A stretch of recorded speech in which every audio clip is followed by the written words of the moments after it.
Pandemi virus COVID-19 yang telah masuk ke Indonesia sejak Maret 2020 banyak sekali membawa dampak negatif, baik itu di bidang ekonomi, pendidikan, politik, sosial, dan bidang lain.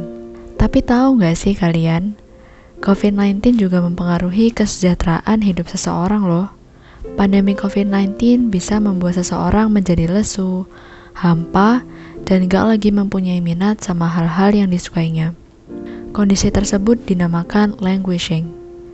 Penasaran apa itu languishing dan cara-cara mencegahnya? Yuk, ditonton sampai habis ya guys.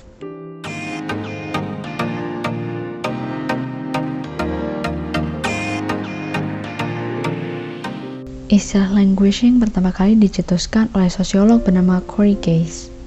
Menurut pemaparannya, languishing adalah kondisi seseorang yang tidak memiliki emosi positif, kurang bahagia, serta tidak mampu berfungsi dengan baik secara sosial maupun psikologis. Individu yang berada dalam keadaan ini merasa hidupnya kosong dan hampa, serta penuh dengan keputusasaan. Languishing juga bisa digambarkan dengan absennya kondisi kesehatan mental yang ditandai dengan kebosanan, apatis, kelesuan, dan kehilangan minat dalam hidup.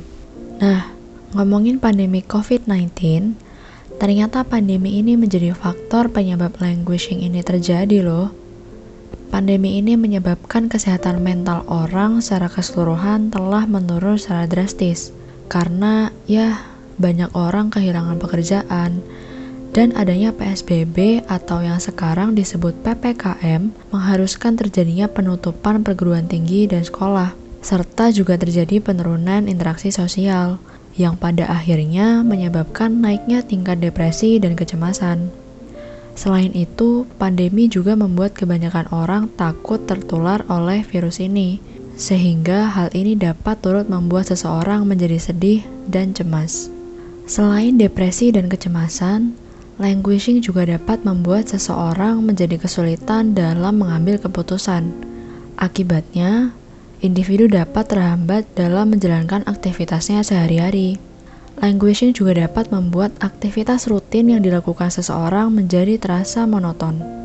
Hal ini menyebabkan individu kesulitan fokus dan berkurangnya motivasi dalam mengerjakan pekerjaannya. Meskipun sebelumnya telah disebutkan bahwa languishing dapat membuat seseorang menjadi depresi, tetapi sebenarnya languishing ini berbeda dengan depresi loh. Meski mereka memiliki kemiripan dalam beberapa hal. Jika dilihat-lihat, languishing ini berbahaya juga ya. Tapi tenang aja, kita ada beberapa solusi nih buat teman-teman atau orang di sekitar kalian yang mungkin sedang berada dalam kondisi ini. Solusi yang pertama, take time off when possible. Seperti perkataan Derek, otak itu seperti mesin. Dan ketika kita mengalami kelelahan, otak menjadi terlalu panas. Untuk memperbaikinya, kita harus memberinya jeda, meluangkan waktu dan menyusun kembali cara terbaik untuk memulai sesuatu, sehingga kita tidak kelebihan beban lagi. Jadi, kalian bisa nih buat istirahat sejenak dari kegiatan-kegiatan yang berat. Kalian bisa melatih mindfulness dengan cara yoga, meditasi, atau latihan pernafasan. Kedua, give yourself permission to enjoy. Daripada berfokus sama apa yang harusnya membuat kamu bahagia atau tidak berusaha menemukannya sama sekali, coba deh, biarkan diri kalian bersandar pada apapun yang membuat diri kalian senang. Selama itu nggak berbahaya, ada baiknya loh ditelusuri. Selain itu, kalian juga bisa mencoba untuk membangun dan memperkuat hubungan sama orang-orang di sekitar. Tentunya yang dapat membuat pikiran kalian lebih positif. Atau kalian juga bisa ketemu sama teman atau sekedar pergi ke suatu tempat yang belum pernah kalian kunjungi. Karena hal-hal tersebut bisa menyadarkan bahwa ada kegembiraan dan kesenangan yang bisa ditemukan saat kalian keluar ke dunia.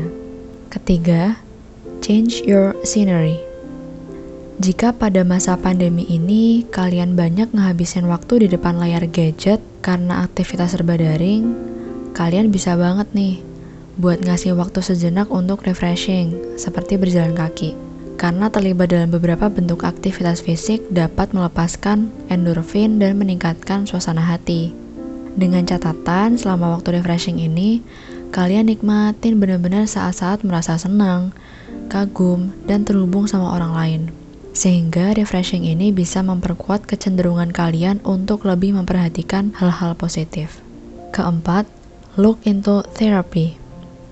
Seseorang yang mengalami languishing gak berfungsi secara utuh karena languishing dapat menimbulkan motivasi seseorang dan mengganggu kemampuannya untuk fokus. Dan dalam beberapa hal, mungkin menjadi faktor risiko yang lebih besar buat terkena penyakit mental.